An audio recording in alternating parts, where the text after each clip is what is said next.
इस web series का नाम है एलिस इन बॉर्डरलैंड। इसके फर्स्ट एपिसोड में स्टार्टिंग में दिखाते हैं कि एक लड़का जिसका नाम रेयो आरिसू होता है वो काफी एग्रेसिवली वीडियो गेम खेल रहा होता है। आरिसू को वीडियो गेम खेलना काफी अच्छा लगता है, इतना अच्छा कि वो वीडियो गेम के लिए काफी ऑब्सेस्ड होता है। तभी उसका ब्रदर वहां आ जाता है और आरिसू गेम में हार जाता है, जिससे उसका मूड खराब हो जाता है।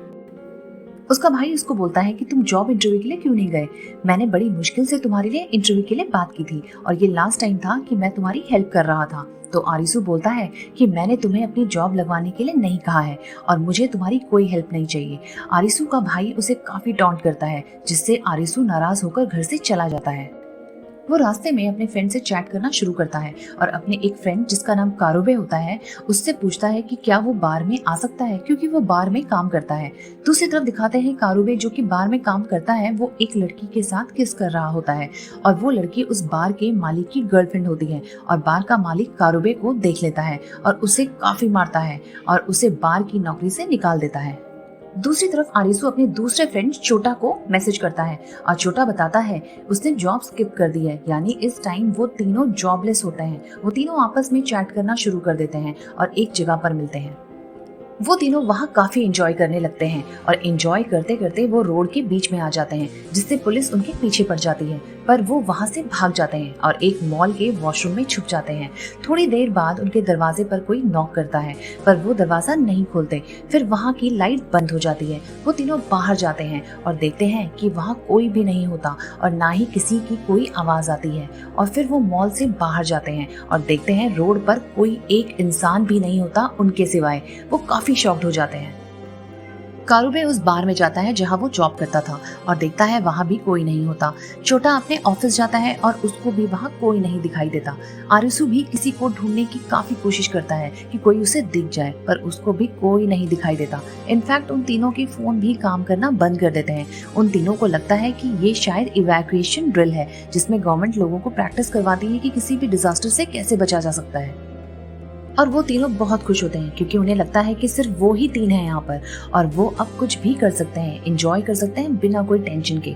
पर तभी वहाँ एक बिल्डिंग पर लाइट जलती है और वो तीनों देखते हैं तो उसमें लिखा होता है गेम और फिर उसमें एक एरो साइन आता है, जिससे उन्हें पता चलता है कि उन्हें कहाँ जाना है।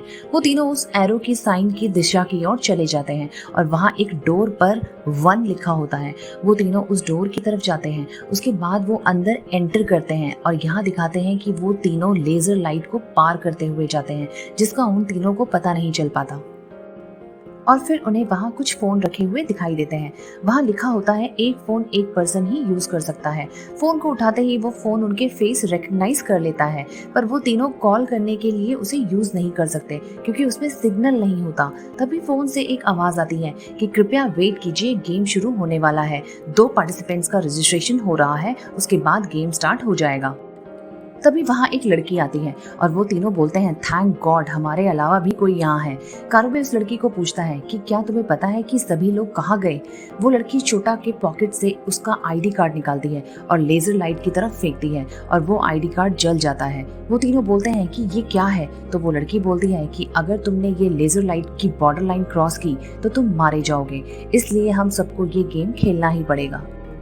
तभी वहाँ एक और लड़की आ जाती है और फिर फोन से आवाज आती है कि रजिस्ट्रेशन क्लोज हो गया है और गेम अब शुरू होता है। गेम का नाम होता है डेड और अलाइव, जिसमें उन्हें एक सही डोर चूज करना होता है और अगर गलत किया तो वो मारे जाएंगे।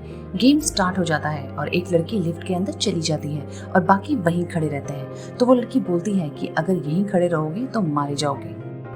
वो सब लिफ्ट में चले जाते हैं और एक रूम में पहुंचते हैं और उन्हें 2 मिनट के टाइम लिमिट के अंदर सही डोर चूज करना होता है। एक डोर पर लिव लिखा होता है और दूसरे पर डेड। छोटा उस रूम की वीडियो बनाना शुरू करता है क्योंकि उसे ये काफी एक्साइटिंग लगता है। उसे लगता है कि ये सब सिंपल सा गेम है जिसमें वो जीतेंगे और उन्हें प्राइज मिलेगा। तभी फोन से आवाज आती है कि सिर्फ 1 मिनट बचा है। फिर कारेबो आरिसू से पूछता है कि तुम्हें क्या लगता है कि कौन सा डोर सही होगा? आरिसू लड़की से पूछता है तो लड़की बोलती है कि लिव डोर चूज करो, वो ही सही होगा। तभी इस रूम की फ्लोर से धुआं आने लगता है। सब डर जाते हैं और उनमें से एक लड़की डर के मारे लिफ्ट डोर को खोलने चली जाती है और मर जाती है। वो डोर रॉन्ग होता है। सब शॉक्ड हो जाते हैं क्योंकि अभी तक उनको ये सिंपल सा गेम लग रहा था, पर क्योंकि वो लड़की मर जाती है तो वो बहुत डर जाते हैं और जल्दी से सही डोर के अंदर चले जाते हैं और बच जाते हैं। उस रूम में आते ही उनका टाइम लिमिट शुरू हो जाता है, जो कि 1 मिनट 50 सेकंड होता है और उन्हें फिर सही डोर चूज करना होता है। आरिसू उस लड़की को ब्लेम करता है कि तुमने लिफ्ट डोर चूज करने को बोला था और वो दूसरी लड़की उसमें चली गई और मर गई। तो वो लड़की आरिसू को बोलती है कि ये सैक्रिफाइस करने का गेम है, जो पहले जाएगा वो सैक्रिफाइस करेगा, जिससे हमें पता चल जाए कि कौन सा डोर सही है। और फिर उस रूम में धुआं आने लगता है और आरिसू डोर खोलने जाता है और थोड़ा टाइम बचा हुआ होता है, पर आरिसू डर के कारण डोर नहीं खोल पाता और रुक जाता है। तभी टाइम खत्म होने में 20 सेकंड्स होते हैं। फिर कारिबू बोलता है कि वो डोर खोलेगा और वो डोर खोल देता है, पर लकीली वो बच जाता है क्योंकि वो डोर सही होता है। टाइम लिमिट खत्म होने वाला ही होता है और सभी डोर के अंदर चले जाते हैं और बच जाते हैं। रूम में आते ही टाइम लिमिट स्टार्ट हो जाता है, जो कि 1 मिनट 40 सेकंड्स का होता है। हर दरवाजा खोलने पर टाइम लिमिट कम होती रहती है। कारिबू उस लड़की को गुस्से में बोलता है कि अब डोर खोलने की बारी तुम्हारी है, पर वो लड़की डर जाती है और बोलती है कि वो डोर नहीं खोल सकती, उसे डर लग रहा है। तभी कारिबू आरिसू को बोलता है कि तुम सही डोर चूज कर सकते हो, क्योंकि ये एक पजल की तरह है और तुमसे अच्छा पजल कोई सॉल्व नहीं कर सकता। पर आरिसू बोलता है कि ये गेम नहीं है, इट्स ऑल अबाउट लक। दूसरी तरफ टाइम लिमिट कम हो रही होती है और कारिबू आरिसू को बोलता है कि वो सब कुछ ध्यान से सोचे और समझे कि हम किस तरह इस बिल्डिंग में एंटर हुए थे, लिफ्ट कहाँ थी, फर्स्ट रूम कहाँ था, सेकेंड रूम कहाँ था, और सब कुछ याद करें। आरिसू फिर सब याद करता है और वो सही डोर बता देता है और सब अंदर चले जाते हैं और बच जाते हैं। एंटर करते ही टाइम लिमिट 1 मिनट 30 सेकंड शुरू हो जाता है।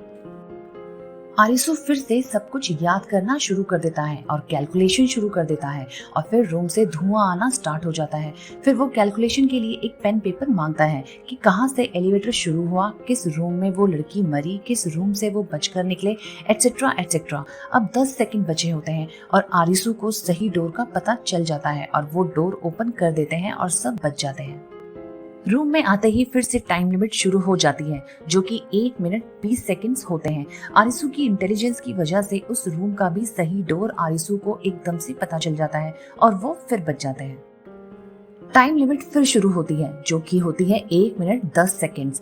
आरिसू फिर कैलकुलेशन करता है और सही डोर का पता लगा लेता है और वो फिर बच जाते हैं। रूम में आते ही टाइम लिमिट शुरू हो जाती है, जो कि 1 मिनट होता है। फिर आरिसू देखता है कि उसकी कैलकुलेशन के अकॉर्डिंग उस रूम में उस जगह पर डोर नहीं होते, वो दूसरी जगह पर होते हैं। वो फिर कैलकुलेशन करता है और वो फिर से शुरुआत से सोचता है, क्योंकि उसे लगता है कि वो शायद कुछ मिस कर रहा है। वो फिर याद करता है और कैलकुलेशन स्टार्ट करता है, पर उसको आंसर नहीं पता चल पाता और रूम में धुआं आना स्टार्ट हो जाता है। उसके बाद आरिसू छोटा से पहले रूम की जो उसने वीडियो बनाई थी वो दिखाने को बोला। वो उस वीडियो में देखता है कि जिस रूम में वो लड़की मरी थी, उस रूम में भी सामने की दीवार पर कोई डोर नहीं था और उसे सही डोर का पता चल जाता है और वो सब सही रूम में चले जाते हैं। पर थोड़ी सी देर हो जाती है, जिससे चोटा के पैर में आग लग जाती है और उस रूम में एंटर करते ही टाइम लिमिट शुरू हो जाती है, जो कि 10 सेकंड्स होते हैं। पर चोटा के पैर में आग लगी हुई होती है। कारिबू आग को बुझा देता है और दूसरी तरफ वो लड़की डोर खोलने वाली ही होती है। तो आरिसू बोलता है कि वो डोर सही नहीं है, ये वाला डोर सही है। तो वो डोर खोलकर बाहर निकल जाते हैं और फिर फोन से आवाज आती है, गेम क्लियर्ड, कांग्रेचुलेशंस। एक टेबल पर एक कार्ड रखा हुआ होता है। लड़की वो कार्ड उठाती है और फिर सबके फोन पर मैसेज आता है कि उन सबको 3 दिन के लिए एक वीजा दिया गया है।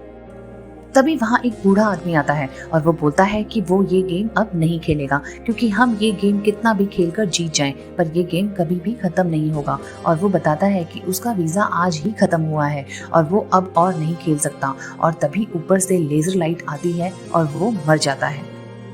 फिर वो लड़की बोलती है कि इसका मतलब जब वीजा खत्म हो जाएगा तो हमें फिर से गेम खेलना पड़ेगा, वरना हम मारे जाएंगे। आरिसू आसमान की तरफ देखता है और दिखाते हैं कि पूरे आसमान से लेजर लाइट्स निकल रही होती हैं और फिर हमें एक लड़की को दिखाया जाता है जो कि बिल्डिंग की छत पर खड़ी होती है और एपिसोड यहाँ पर खत्म हो जाता है।